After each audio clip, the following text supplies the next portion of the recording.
Every semester, each contestant's goal is to make it to this very night. Dozens try, but only 6 have earned the right to sit before you all in the chairs to my left. And at the end of the night, only one of them will reign above them all. It's the Tournament of Champions episode, starting right now.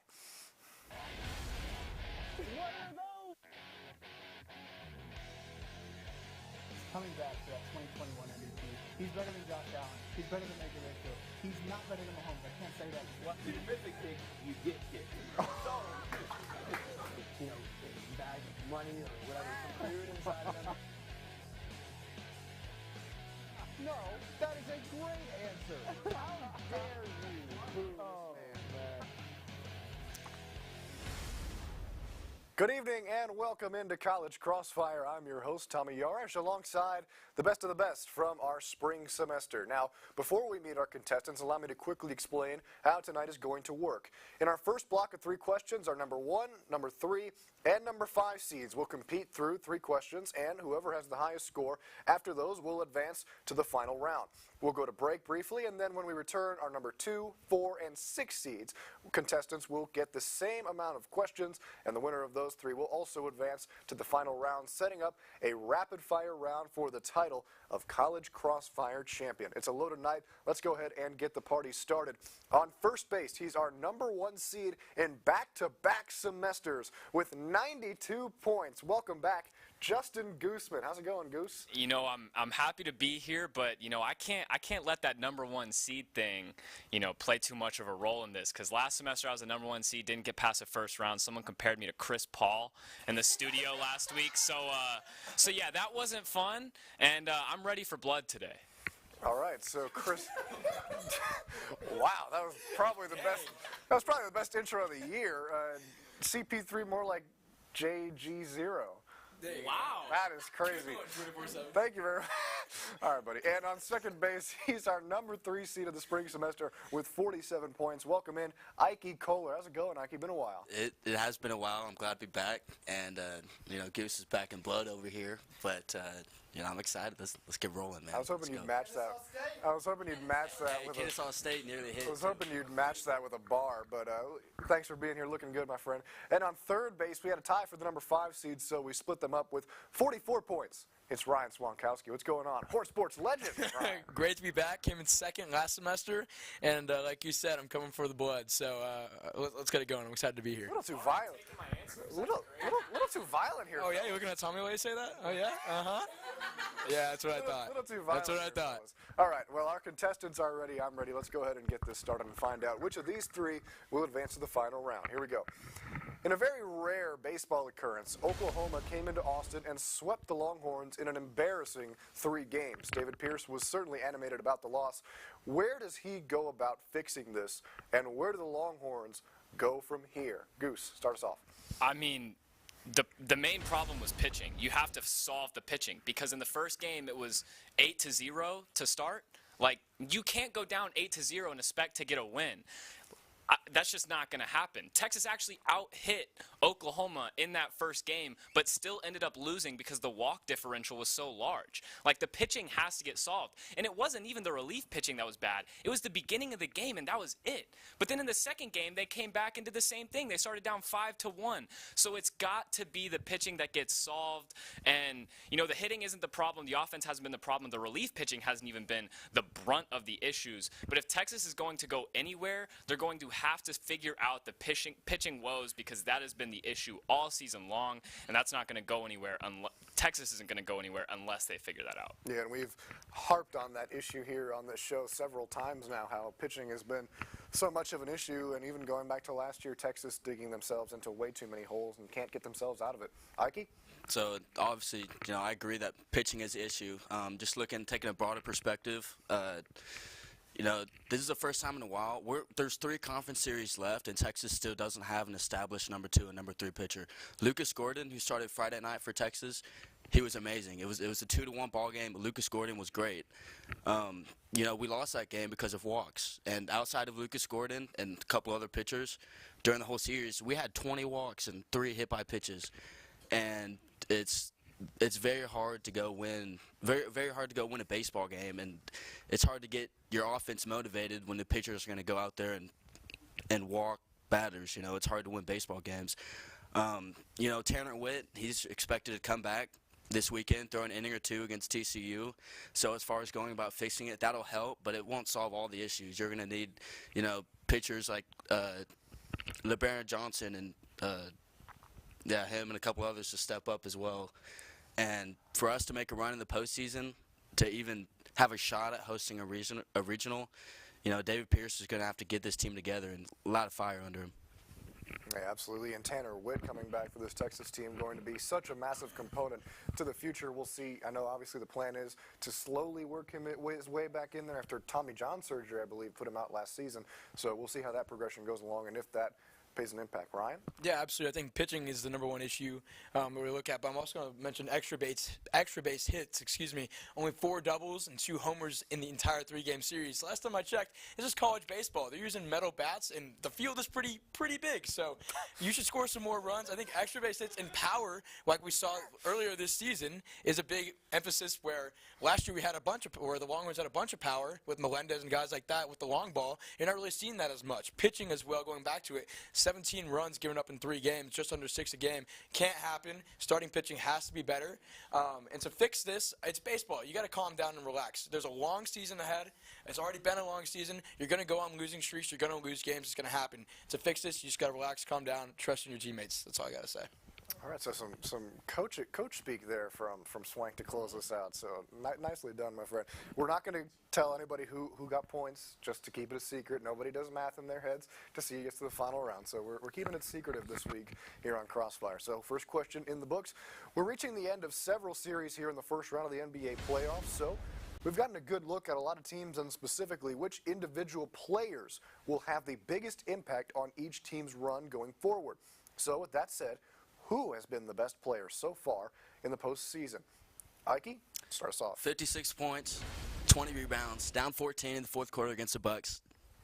Carries his team to victory. I think the answer is obvious in that one. It's clearly Jimmy Butler. And, you know, the Heat, they're coming in as an 8 seed, and they haven't been great all year, but something about this team when they get the playoffs, and Jimmy Butler specifically, that dude's a gamer. And whenever he's on the court, he always gives his team, like, they're always in the mix. Yeah, if you're looking for a guy who fits the Miami DNA for basketball, Jimmy Butler is the guy who has done that since Dwayne Wade, LeBron James, Chris Bosh came through that city. So it's certainly great to see him doing well, continuously doing well for Miami. Ryan? Yeah, I'm not going to change it up here. It is Jimmy Butler. That is the correct answer. Against the 1 seed, they're up 3-1 as we currently speak right now, averaging over 36 points per game in just 35 minutes. You look at the other stars, they're all playing 40, 41. KD, I think, is playing like 44 because the game went to overtime or something. So he's doing it in a little less minutes than the other stars are. 60% from the field, 50% from 3. I mean, he's just been lights out cold. He's been clutch. He's been great. He's been efficient. So I got to say it's Jimmy Butler. Yeah, and he's shooting really well from the 3, which career-wise never really been his thing. He's more of a mid-range pull-up, get to the basket kind of guy. So shooting at a high volume, and that just makes him even more dangerous. Justin? I mean, I'm not going to deviate from these guys at all, but let me give you some stats because Jimmy Butler just had the highest game score of any basketball player for the Miami Heat ever. LeBron James, Dwayne Wade, and Chris Bosh have all played for the Heat. And Jimmy Butler just had the highest game score in franchise history. Dropped 56 points. He's averaging 36, 5, and 5 on 60% from the field. He has a usage rate of 35%. That's higher than LeBron ever had in the playoffs for the Miami Heat. It is absolutely Jimmy Butler. There's no question about it. He's been unstoppable. The Bucks have 3 Defensive Player of the Year candidates in Giannis Antetokounmpo, Drew Holiday, and Brook Lopez. But Jimmy Butler is making light work. Like you said, he's shooting 50% from 3, and Jimmy Butler's never been a good three-point shooter. So when you look at the stats, it's by far Jimmy Butler, and it's no question about it. I'll say Ryan said he shot 50% from 3, not me. So give some credit to your fellow teammate over here. Come on, man. This guy. Okay. All right, you guys are making this hard for me. All 3 of you have had the same answers, basically, 6 questions in.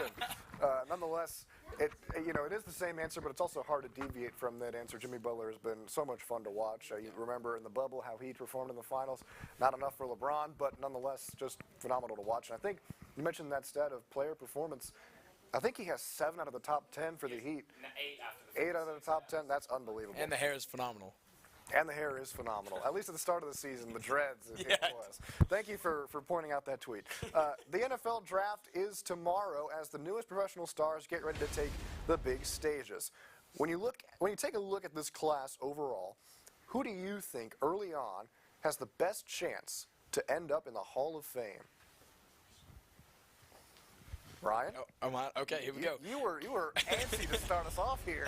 No, I was just looking for the cue there. You were- I think a lot of people would say Bijan Robinson, but because he's a running back and because their span in the NFL is a lot less usually for that position than other positions is, I'm going to go with wide receiver out of TCU. Quentin Johnston is my pick to be a pro, to be a Hall of Famer in the NFL.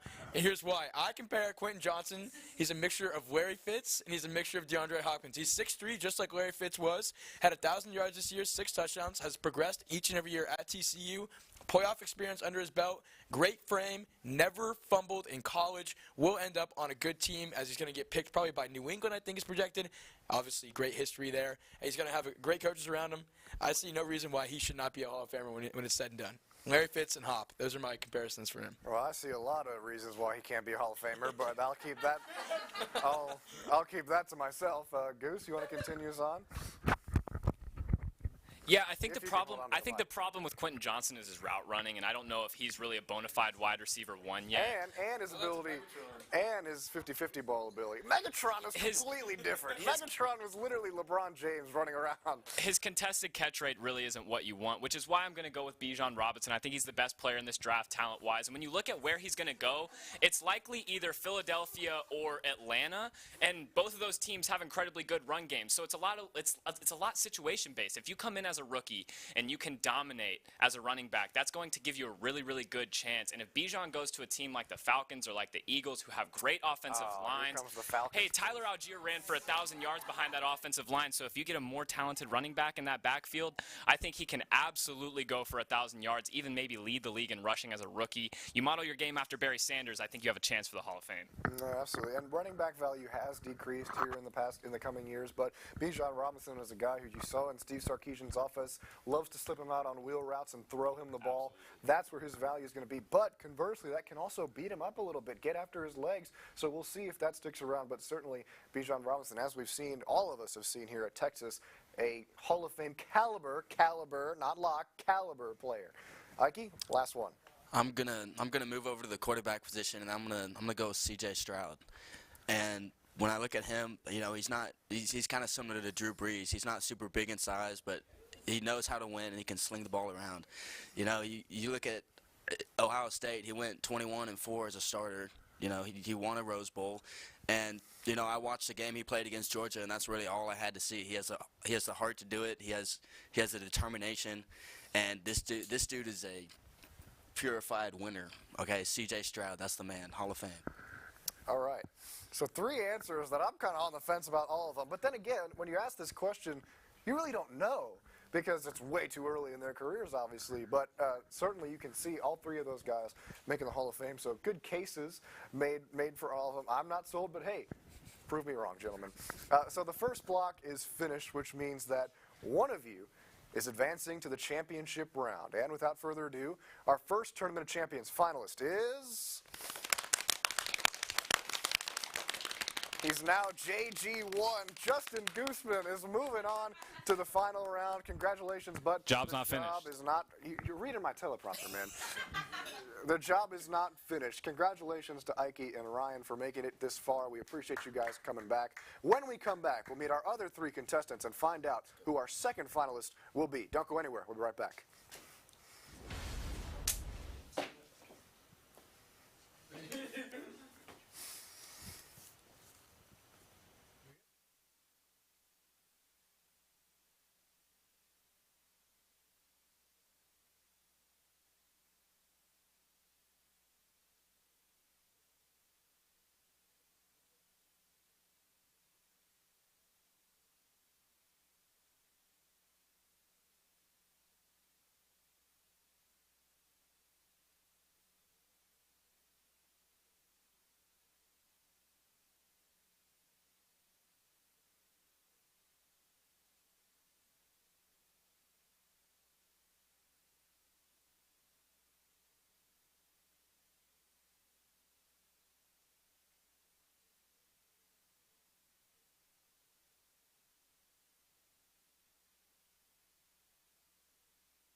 Welcome back into College Crossfire. Justin Goosman has locked up his spot in the final round of competition, so let's find out who will be joining him. On first base, he's our number 2 seed in the spring semester with 69 points. Welcome back. I was going to say it too. Welcome back, Michael Alvarez. Michael, how's it going? I'm doing good, man. I'm just happy to be here. I got great contestants next to me. I got a great group of people I'm working with. I'm just having a good time. Well, you're off to a rolling start. You have to use the microphone first. I forgot about this. Oh, shit. That's kind of important. Well, you didn't get to hear what I just said, but it's fine. Go team. Okay. Incredible. Not on a team, but welcome to the show. We appreciate you being on with us. On second base, he's our number 4 seed in the spring semester with 45 points. It's Robert Gonsulin. How are you, my friend? Doing well. I'm honestly like Michael said, happy to be here. I kind of made my semester debut on this show kind of late this semester, so I'm just happy that I found myself into the Tournament of Champions, honestly. Well, congratulations on Late riser. on making it this far. Yeah, you earned it. And last but certainly not least, on third base, the other number 5 seed with 44 points, it's Adam Ogburn. Thanks for being here, Adam. How are you, my friend? Doing good, Tommy. Last time ever on College Crossfire for me, but coming off a big senior show win last week, so looking to keep the momentum going. The tears are going to start to flow. We're going to miss you around here. Great to have all of you with us. Let's go ahead and find out who our second finalist will be. Texas softball had a phenomenal week last week, sweeping number 3 Oklahoma State and moving back into the top 5 in the country. Fellas, is this a team that can make it back to the national championship this year? Michael? I think they're building off of what they started last year. I mean, they have 7 batters hitting over 300. They have a great error margin of 50 to 80 between their opponents and themselves. I mean, if they can end up on the opposite side of the bracket against Oklahoma, then I think you can see them get there. I think they can take teams. They did well early season against teams like Kentucky, Virginia Tech, Alabama, ranked teams earlier in the year. They showed light against Oklahoma in their series, though 2 games they were kind of iffy. They were so close to winning that second one.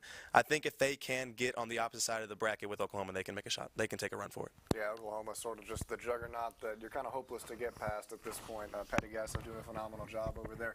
We'll see if the Longhorns catch a break in the playoffs. Robert? So yes, even though they do have great hitters on the team, it also matters how those great hitters play against the teams on their schedule. Now, Texas just moved in the 5th spot. The teams ahead of them are OU, UCLA, Tennessee, and Florida State. However, even though Texas is 5th in all of college softball, they are 3rd they are 3rd in their batting average as a team. That's .331. Just OU and UCLA are the teams above them, so they know how to hit the ball. Texas knows how to hit the ball. Well, now Texas is on a 9. They're 9-1 in their last 10 games, and they have one more series against Baylor coming up. If they can keep up that momentum, they will likely play Oklahoma again in the Big 12 tournament. With that being said, having OU on their schedule is an advantage, even though they are ranked better than them. The way I see it is, if you want to be the best team, you have to be able to keep up with the best teams. And so having played Oklahoma in their regular season series and likely getting to play them in the Big 12 tournament, that's a huge advantage on their schedule because they know how to play the teams that are ranked better than them. Yeah, it's always harder to beat a team the second time around, so we'll see if Texas has learned their lesson from their first series against the Sooners this year. Adam? Yeah, I think Robert and Michael mentioned the hardest part about softball is there's only really one ticket available to the national championship game. Oklahoma's almost a shoo-in. UCLA number 2, right? When they played earlier this year, UCLA, Oklahoma won 14-0. Now going back to Texas, will they be able to get that one available slot? Can they get there? Yes. Will they? I think they need one more year. You look at this team against Oklahoma State, their first 2 walk-offs on Friday and Saturday. Texas didn't have a hit till the 7th inning in those games. Finally came up in the clutch. You look at Reese Atwood and Viviana Martinez, 2 of the top 3 RBI getters for this Texas team. Both are freshmen. You look at what this Texas team lost last year in Janae Jefferson and Haley Dolcini and Mary Iacopo. This Texas team is young. I think they need one more year. I think this is a team that's going to be going to the College World Series, but can they continue to find ways to win the clutch? You look at that one loss against Kansas in conference play, sloppy game where they lost that one. I think just a younger team. I think they need one more year to get back to the national championship. But this team, I think they'll be in the College World Series and they're going to be dangerous. Yeah, Reese Atwood, you mentioned a freshman, and she had back-to-back, or maybe it was three straight walk-offs, which is just unheard of, much less by a freshman. So certainly some impressive numbers there in her first year with the Longhorns. Moving on to our second question, we mentioned the draft a little bit earlier, and rumors have been flying everywhere as to who goes where in the top of the order, to the point where truly no one has any idea what the top 3 picks are going to look like, where it feels like in years past we know who's going number 1, we know who's going number 2. So it's now your job to make the first 3 picks. As the Panthers, Texans, and Cardinals, who do you pick? 1, 2, 3. Robert, we'll start with you. Well, starting off with the Carolina Panthers, you obviously know they need a quarterback. 2022 was just a roller coaster of a position last season for them. So with that being said, now Bryce Young and C.J. Stroud are 2 very similar players, and you can make a very, very long debate about who is better. But I'm going with Bryce Young for the Carolina Panthers. I think that having played under Nick Saban, it just adds some sort of unique football gridiron IQ to having played under that coach. And Bryce Young definitely can lead a team, or with that IQ, Bryce Young can definitely turn a whole team around in terms of that position. With that being said, the Texans also are in the same position, and they need another quarterback. They are going to take C.J. Stroud, the next best guy. They don't want to be taking someone who, like in the 6th or 7th round or 5th round at quarterback, who they think is going to be the next Brady, like they did in past years. Yes, I'm referring to Tom Savage and Davis Mills. They need to take a guy who they are confident in. And then, as for the Arizona Cardinals, QB position, it looks fine. Kyler Murray's coming back from the injury. Let's add some talent to the defense, because the secondary for the Cardinals was 24th in passing yards allowed last season and 28th in passing touchdowns allowed. So let's go with Illinois cornerback Devon Witherspoon. He only allowed 34.9% of the throws to be completed that were thrown to him this season. Let's add some talent to the defense, and I think your defense is looking a lot better. Wow, a corner at 3. I mean, Witherspoon is crazy talented, but that's a pretty high pick. And going back to your Texans mention about getting a quarterback in the late round, we actually have a Davis Mills apologist here in the crowd, Ryan Swantkowski, who is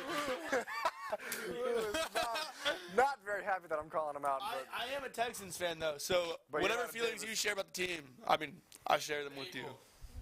Nice. Davis Mills is still trash. You didn't say that last year. Adam, go ahead.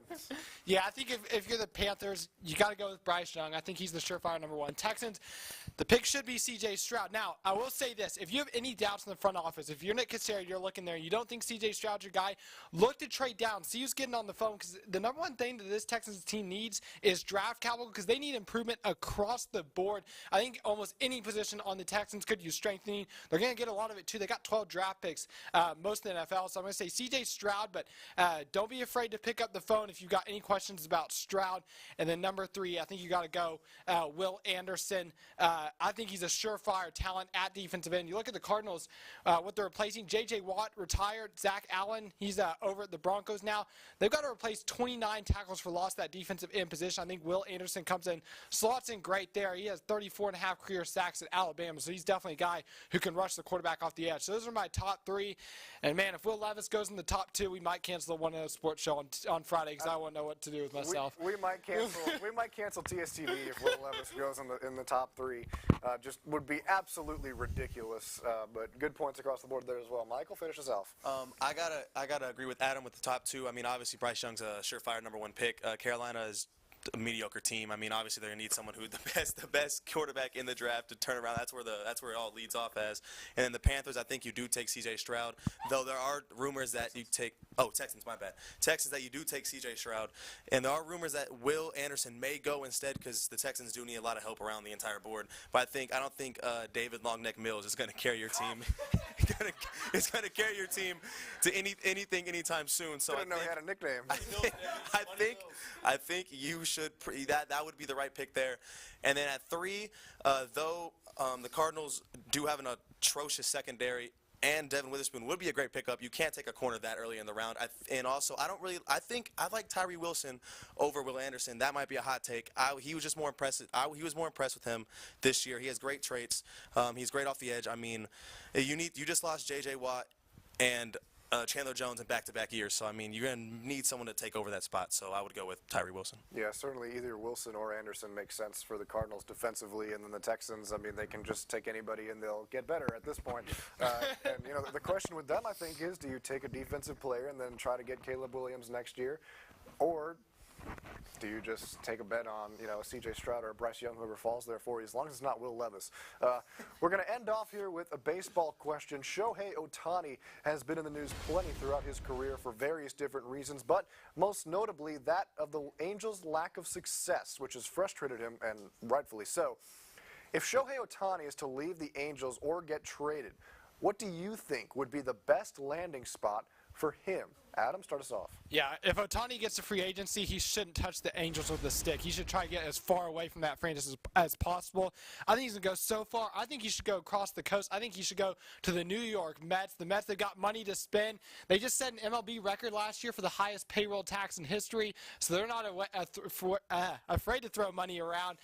And you look at this roster, it's talented. You got Max Scherzer. They just brought over Kodai Senga from Japan, so they have a record of having the Japanese star pitchers come in. Then you look at the offense and what they've got. They've got Francisco Lindor. You've got Pete Alonso. You've got a lot of talent on this Mets team. NL East, they've got 3 teams at the top: Phillies, Braves, and Mets. Beneath that, Marlins and the Nationals aren't very good. And with the way the NL wild card is structured, all 3 of those teams get in the playoffs. They got in last year. So I think you're going to the Mets, who have a bunch of money to spend, are going to be a surefire competitor year in and year out. I think it'd be a perfect match for Shohei Ohtani. Yeah, absolutely. It certainly feels like at this point, Shohei just needs to go anywhere. At this, he could go to the Las Vegas A's at this point, and it'd probably suit him out better. Michael? I have to agree with Adam here. I mean, the Mets are, I think you switch coasts and you go to the Mets. I think they're a surefire team. They have a lot of money to spend. They would outbid every other team by millions of dollars. I mean, they have a lot of young talent. I think it would be worthy to give up some of that young talent to clear up space for them, even though I did just find out there is no cap space in MLB. I should watch baseball more, but, here we are. I didn't know that either, to be fair. Here we are right now. It is what it is. Cool. I mean, I wish they did it in the NBA, but that just wouldn't be fair. You'd see, like, a team full of all-stars. But I think the Mets would be the right pick. Just anywhere other than the Angels. I mean, I don't know, man. That's just not them. He deserves better. He's a generational talent. I've never seen anything like him. I think the Mets, who have taken leaps this recent years, I think it'd be a good place to go. Yeah, talk about poking them with a 60-foot stick. It's a countrywide stick, and Shohei Ohtani has every reason to feel that way. Robert? Particularly in the MLB, I'm a big fan of when players stay on one team their whole career, but that's not going to be my answer. I do think Shohei Ohtani needs to leave, but I think he needs to stay in LA. I think that Los Angeles Dodgers are the most fitting team for him. And the reason why I think that is, well, let's start off. Shohei Ohtani has played, he's in his 6th season now, but in the past 5 seasons, he's never gone to the playoffs. Now, the Angels right now are sitting in 3rd place in their division, and they are a long shot. I know it's early in the season, but they are a long shot from the wild card picture in their own season.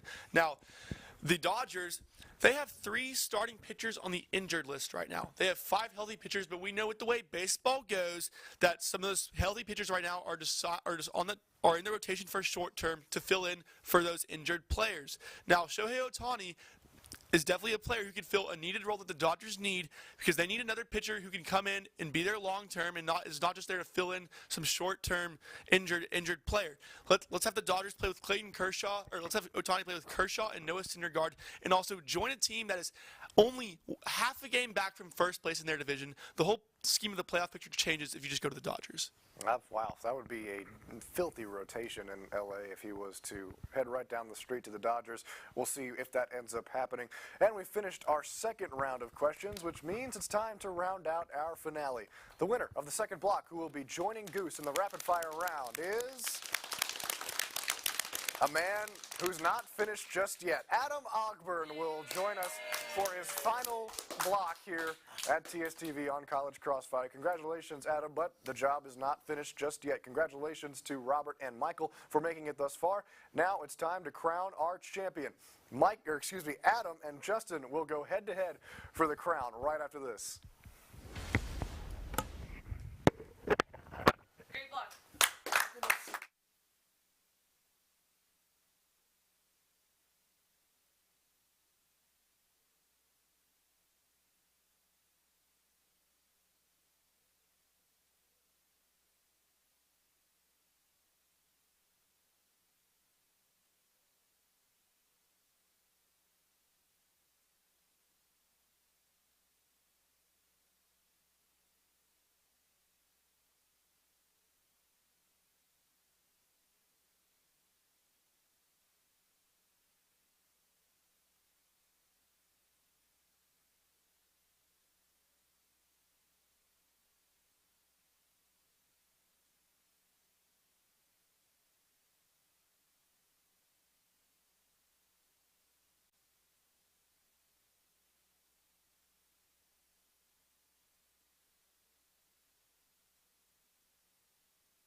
And welcome back into College Crossfire. We started with 6 finalists, and now only 2 remain. Justin Goosman and Adam Ogburn have made it this far, and we'll decide our winner, as we always do, in a rapid-fire round. The contestants have not been told these questions, so all the answers coming off the dome. They say defense wins championships, but around here, rapid-fire wins championships. Here we go.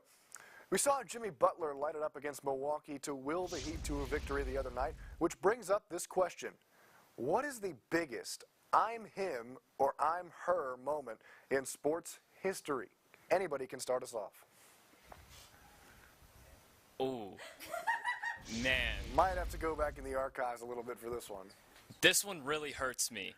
This one really pains me because it's LeBron against Golden State down 3-1. I mean, the things that he did in games 5, 6, and 7 were just unreal. I have never seen anything like it. He went for 40-plus for 5 and 6, and then in Game 7, the block on Iguodala was the signature moment of LeBron's career. Those 3 games combined, I think, are the biggest I'm him performance that I've ever seen in my entire life. So I'm going LeBron down 3-1.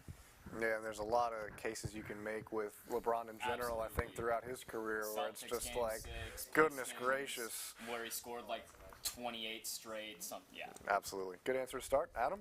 My memory's a little fuzzy on this, so I need the audience to fact check me. I believe Ikey Kohler for Notre Dame, I think she hit a buzzer beater in the Final Four and then in the national championship. Game. 2 times back-to-back to win your team in the clutch both times. That's got to be the greatest I'm her moment. The call, the Wale for 3 to win the national championship, I think that call will never be forgotten in women's college basketball. So to do it once is incredible. To do it twice in a couple of days, I think that's the biggest I'm her moment. That's pure ice in your veins right there. And it's really hard because there's just so many. There's not really the best because they're all just so awesome. But 2 phenomenal answers there to start us off. So moving on now, in the spirit of the NFL draft, let's say that you're one of the lucky prospects expected to go high in this draft. Gentlemen, what would your draft day party look like, and who are you inviting? This is a loaded question. We were going to throw in something about the suit, but that's just way too much of an answer, so anybody can start us off.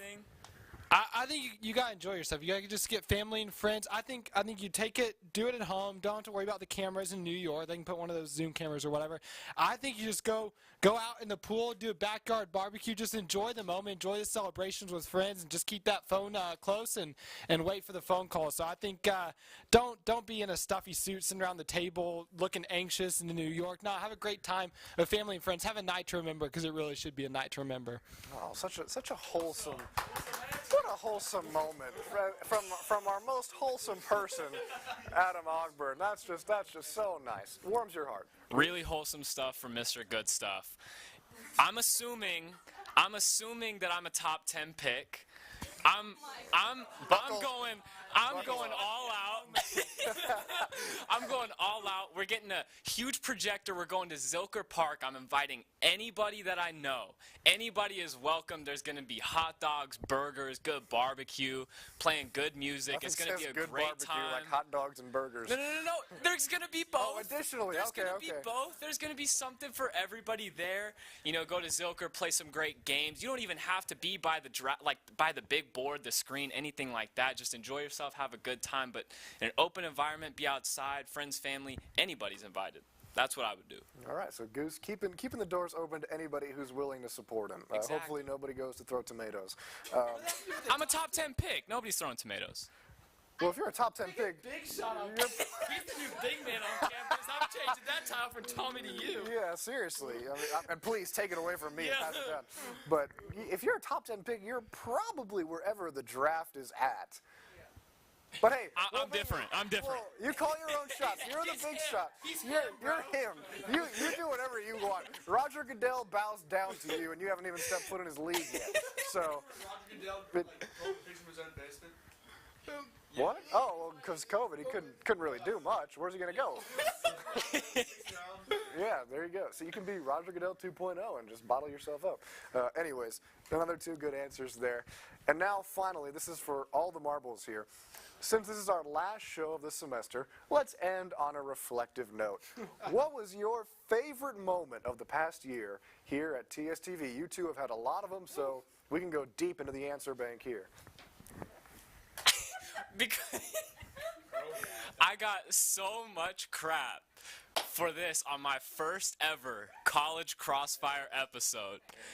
When you asked who I should make the game day host, and I picked Tommy Yarrish, I have gotten so much crap for that in the studio. It has to be because of the memories that came after the moment. All the crap that was delivered afterwards. Ultimate suck-up answer. Whoa.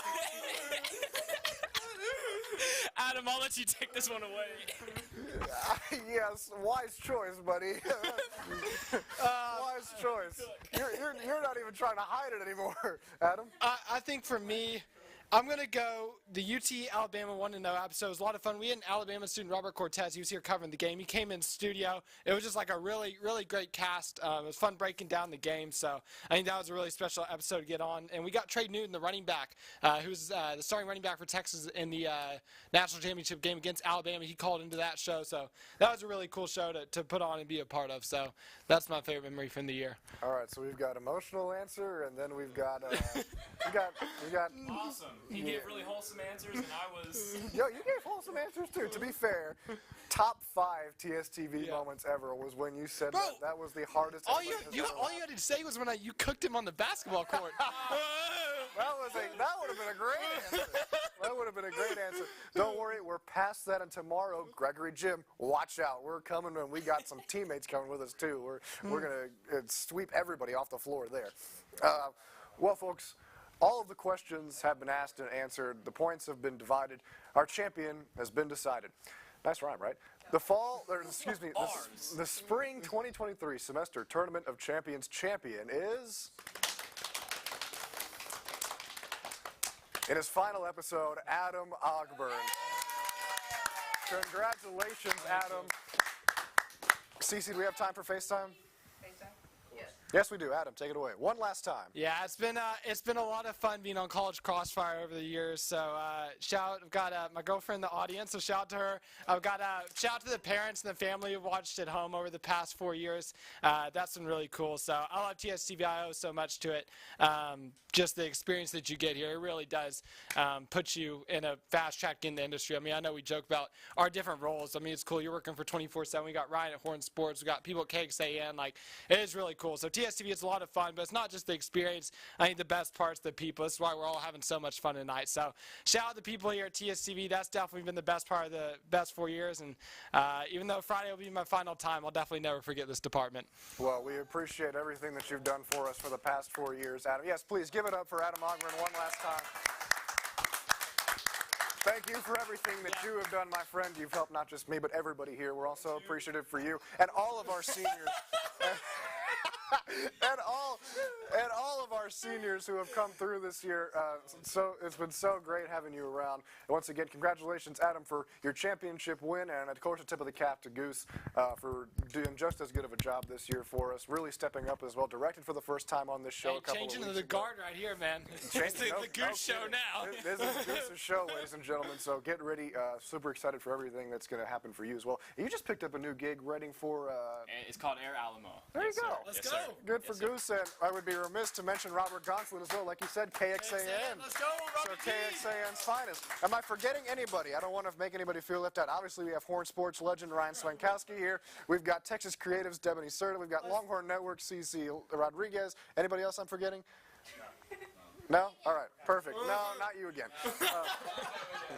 Congratulations again to Goose for making it to the final. Remember, this isn't the end. It's only the beginning of College Crossfire. It will be a new host coming up next year. It's been an honor to sit here in front of you for the past 2 semesters. Thank you so much for all the support.